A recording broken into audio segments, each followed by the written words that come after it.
Pride versus humility. For whoever exalts himself will be humbled, and he who humbles himself will be exalted. What is valuable about me? That's a difficult question to answer. If I say a lot, proud position, I acknowledge that everything I am and I have achieved by myself. What if I say a lot because Elohim considers me his son? If I say nothing, humble position, I acknowledge that everything I am and have comes from Elohim. What if I say nothing because I lack self-esteem? Examples of pride. Lucifer,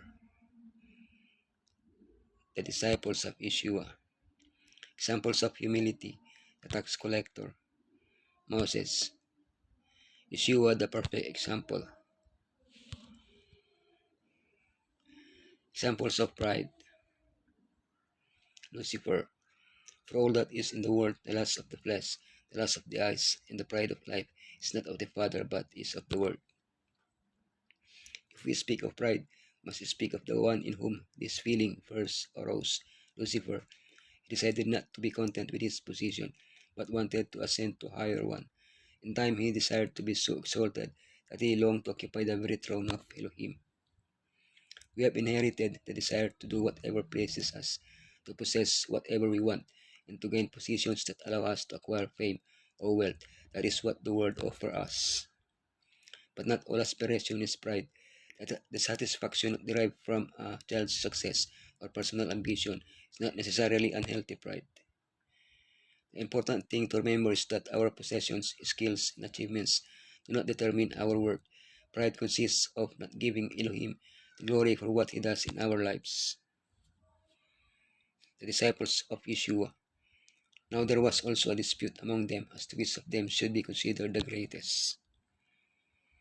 They had spent more than 3 years with Yeshua. He had just washed their feet and told them about his blood shed for all. Yet as they ate dinner, their conversation had nothing to do with all this. Which of them was the greatest? Their pride led them to believe they deserved the top spot. They failed to grasp the gravity of their feelings. They were pushing Elohim away from their hearts because of their pride. Yeshua got straight to the point. I am among you as the one who serves. In other words, if you want to be great like your master, serve others. Our pride tells us that we deserve to be served as by others. We are better than them. We need Elohim's grace to become humble servants. Examples of humility. The tax collector. And the tax collector, standing afar off, would not so much as raise his eyes to heaven, but beat his breast, saying, Elohim, be merciful to me, a sinner. A Pharisee was telling Elohim about the good works he did, and the merits he had before heaven. But Yeshua said that he prayed to himself and not to Elohim, a perfect example of pride. The tax collector was asking Elohim for help, for he was a sinner. By humbly presenting himself before Elohim, he went down to his house justified, because of for everyone who exalts himself will be humbled, and he who humbles himself will be exalted. The true humility begins when we acknowledge our sin and ask for Messiah's help. Then we will not look upon others as inferior. We will not seek public recognition. We will let others give us the recognition. We will receive Elohim's grace. We will impart the grace to others. Moses. By faith, Moses, when he became of age, refused to be called the son of Pharaoh's daughter, choosing rather to suffer affliction with the people of Elohim and to enjoy the passing pleasure of sin. Moses was trained to be the next Pharaoh of Egypt.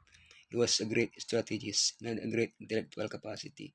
At the age of 40, he decided to put all this aside and join his people. He was the liberator. His mighty arm would free his brothers, a grave mistake. Elohim could not use him while he harbored such pride.